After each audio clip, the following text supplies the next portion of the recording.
Hello ladies and gentlemen, welcome to the recap and review of NCIS Season 16, Episode 17, Silent Service. So we start out with the team being called on board a submarine to investigate the mysterious circumstances of a SEAL that died during a routine diving exercise. When Palmer goes to check the body, he hits his head so hard that I'm shocked it didn't just roll off and into the sea like he's Wilson from Castaway. Bishop is nervous to be underwater because she's still freaked out about almost drowning in She, you know, the big event from that episode. Meanwhile, Palmer is anxious to get back on land so he can finish planning Ducky's last day on the job. While Palmer heads back to NCIS, Gibbs asks Bishop to stay on the submarine. And by asks, I mean he tells her to. She does not have a choice. McGee tells Torres that he should be saving for his retirement because McGee has been saving since he was an infant, and I'm sure other things happened in this scene, but all I can take away is that it gave me severe anxiety about my future finances. Thanks, McGee. Back on the submarine, Bishop and Gibbs are interviewing a petty officer, and she gets really irritated because they're like talking about murder, and she's like, you NCIS guys always go to that, like you always think someone murdered someone.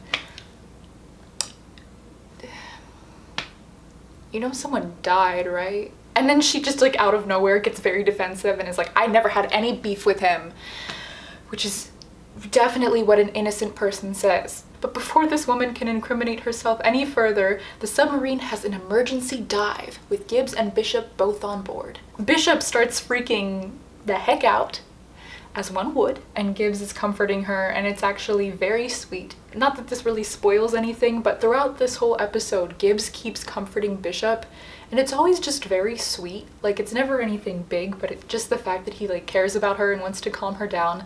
It's a very like paternal and fatherly, and I appreciate it. Gibbs and Bishop go to talk to the captain of the submarine, and he's like, if either of you two interfere with my mission, I'll fire you out of a torpedo myself.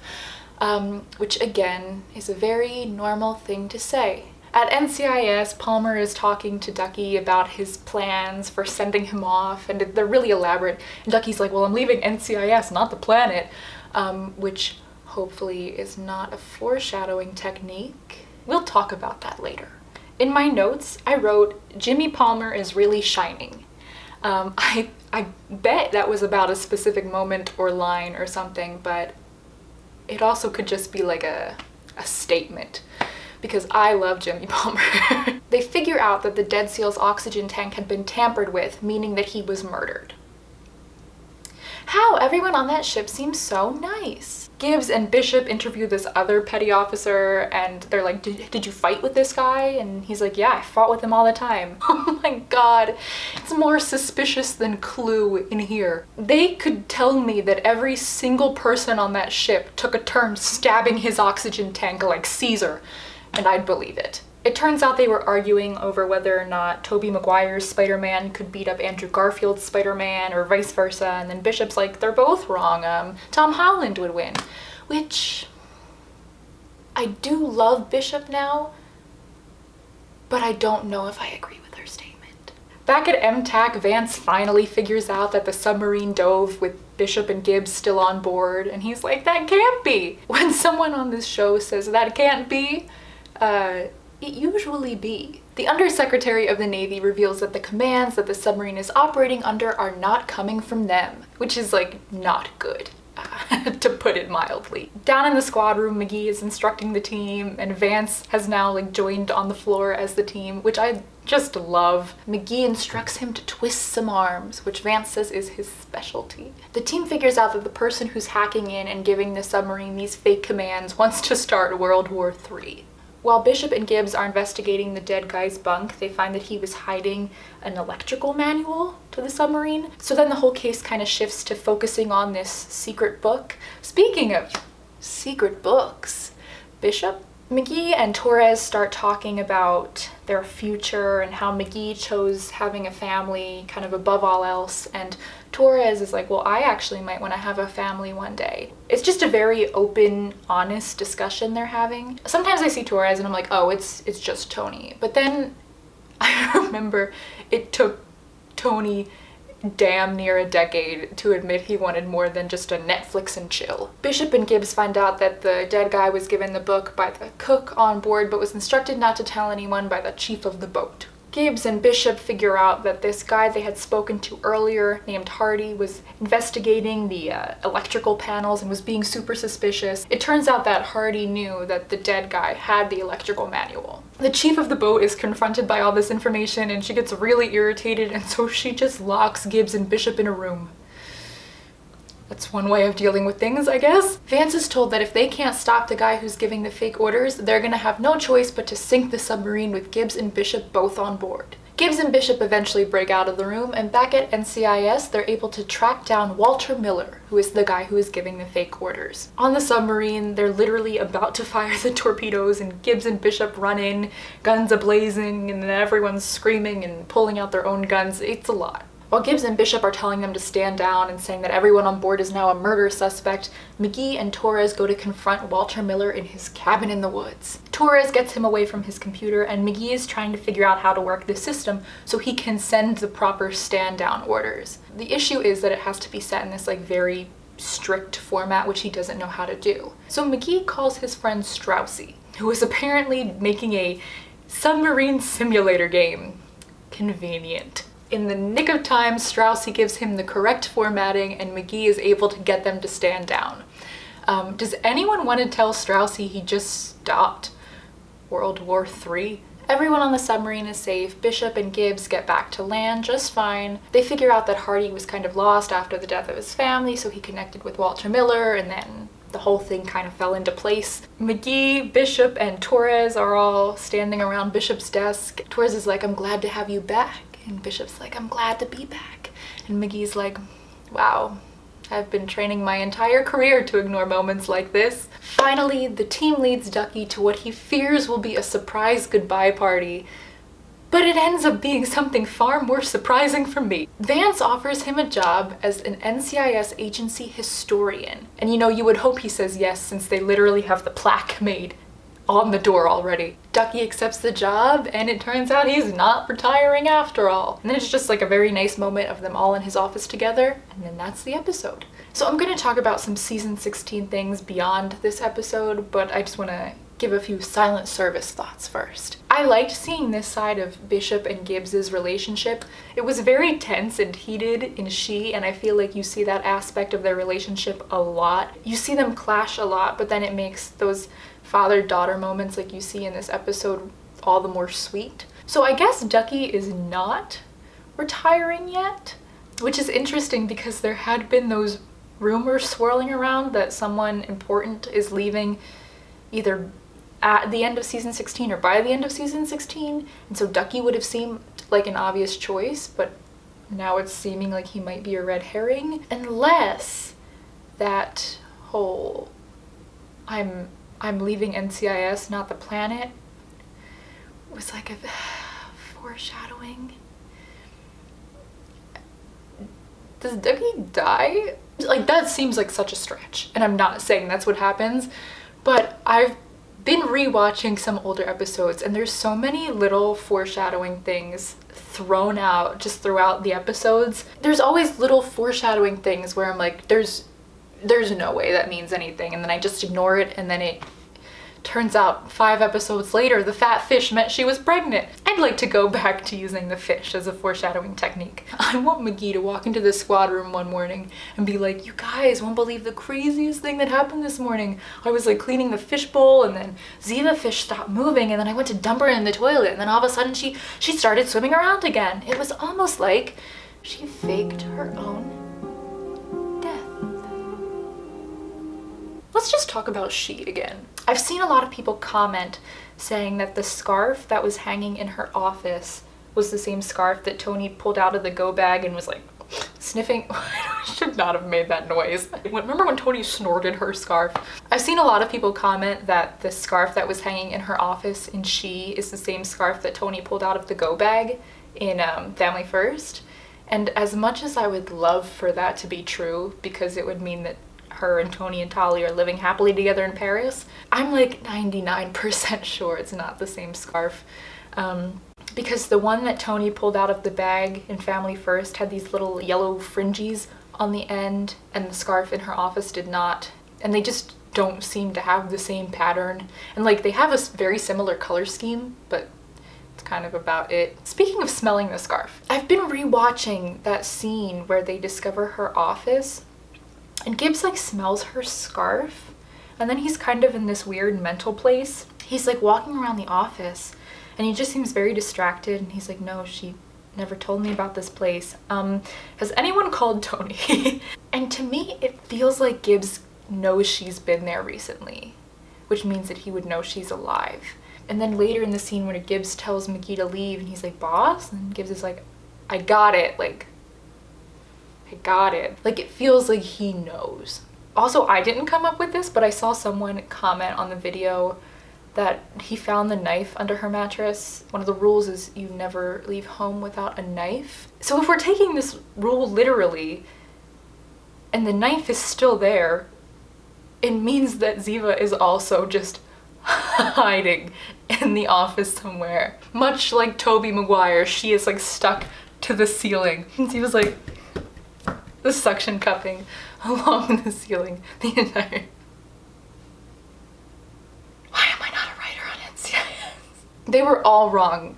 Ziva is the best Spider-Man. Also, I literally don't know how I didn't notice this the first 15 times I watched this scene. Just to follow the track of Ziva's notebook for a minute, Bishop has the notebook when she has her confrontation in the squad room with Gibbs, and then Gibbs takes the notebook. Bishop does not have the notebook again until Gibbs gives it back to her at the very end to go to the hospital. At some point while Gibbs has the notebook, Ziva would have had to rip out that note at the end. So did Ziva break into his house? Like, was Ziva in his house? If she is alive and she is the one that went to read him the letter, how else, when did she get the note is my question.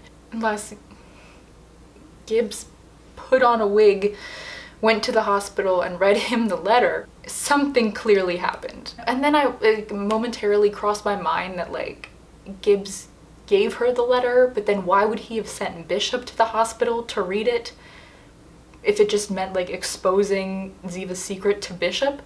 Like, why would he have done that? I'm just super interested to know when she got her hands on that letter. I know a lot of people are concerned that we have not heard more about the Ziva plotline since She. I'm not crossing it off as a potential finale plotline quite yet, for a few reasons. One, because of how the episode was placed within the season. Plotlines that are introduced in episodes 11 through 13-ish are usually brought back up again as some sort of plot point in the season finales. I would find it weird that they introduced such a big potential plot point at that particular moment in the season if they didn't have at least some intention of bringing it up a little bit again. I also think it would be very odd for them to bring up a plot reveal of that magnitude just to never mention it again. I think they're very aware of the power Ziva's name has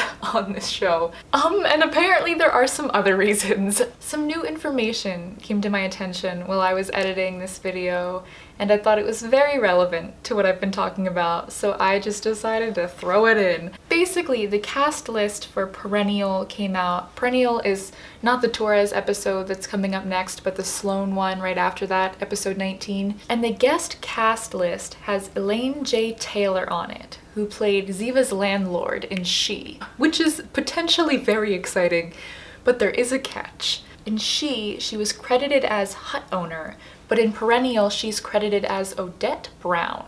On one hand, yes, that is a discrepancy. On the other, one is a name and one is a job title. So it's not like she was credited as Margaret in one and Odette in the other. Like, while she could be playing two separate characters, there's also the chance that she's playing Odette Brown, the hut owner. I also don't consider that a hut. I think we're using the term hut very loosely. Of course now I'm like rewatching her scene and analyzing every little thing she does. Like, why did she ask to see Bishop's badge again? Why did she go when Bishop told her she didn't know what the address was. Like, why did they give her so much screen time? Like, it would have been so easy for Bishop to just like go find a random landlord, and then they unlock the lock, and then she goes in, and then you never really hear from it again. I did kind of notice that during the episode, but I was like, oh, maybe they're just trying to like hype Ziva up beyond the grave. Speaking of this scene, someone uploaded it to YouTube, and I don't know how to read Hebrew, so I can't vouch for how accurate this is, but someone in the comments left a translation of some of Ziva's journal entries that we saw that were written in Hebrew. There are some, like the ones where she talks about what her father taught her and her siblings, that just gives me chills. Like, a lot of them are kind of unsettling, and I know part of that's like we're reading the diary of a dead woman, again another term we use pretty loosely. I'll leave a link to the video if you look in the comments. I think it's certainly worth a read. Those two back-to-back office scenes, like the one where she's being led into the office for the first time and then the one where the whole team is there, are just so interesting. I feel like the more you watch them, the more layers they have. The more I watch it, the more I see the wheels in Gibbs' head kind of turning, and the more I think he starts to suspect some things. I would rewatch it if you can. And then you have to think about, like, does the hut owner know she's alive? Is she on Ziva's side? Is she a shady character? Did she leave the note? Because technically the people that would have keys are the hut owner and Ziva. Like, if that was the plot twist, I want to say I'd be angry, but I would just think it's really funny. To be honest. They really had us with that one, huh? Her and Orly teamed up. The article mentions this, and I had kind of noticed this as well, that Perennial is written by someone who writes a lot of Ziva storylines. Like, she worked on Berlin and Past, Present, Future, and most recently She, and now she wrote Perennial. And so I think that on its own is not all that noteworthy, because she does write other episodes besides Ziva-centric episodes, but I think that combined with the whole big reveal, combined with, you know, potentially her landlord coming back, I think it's just something to consider. I'm looking at Perennial in a way that I hadn't necessarily been looking at it before. And as I'm sure you know, it's not uncommon for TV shows to reuse actors for multiple roles throughout the series.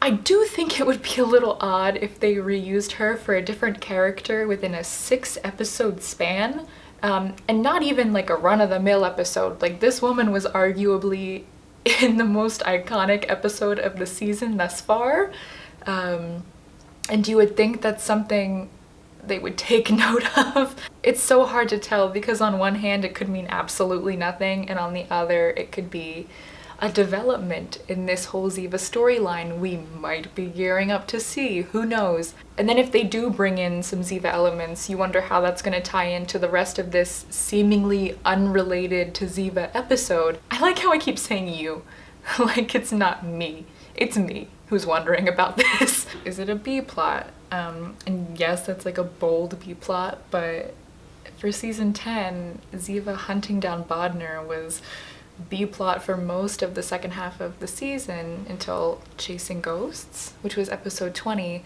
Perennial's episode 19, so we are getting into that finale arc time, roughly. Let me know what you guys think about the whole Odette hut owner situation. Do you think they're the same person? Do you think they're two different characters? Do you think they're gonna bring up Ziva's storyline again in Perennial? Now it's back to your regularly scheduled programming. I'm so curious to know what the finale plotline is.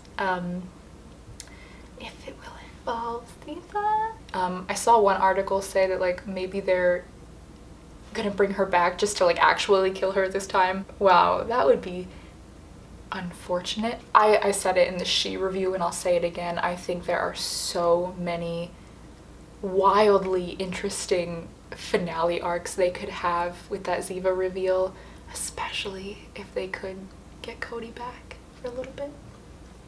You know, just for that arc. I think that would be pretty sick. if I do say so myself. In the comments, tell me your thoughts, not only on Silent Service, but where you think season 16 is headed. Do you think they'll mention the letter again? Do you think they'll mention the reveal again? Do you think it was just a one-off? How do you think she got that letter?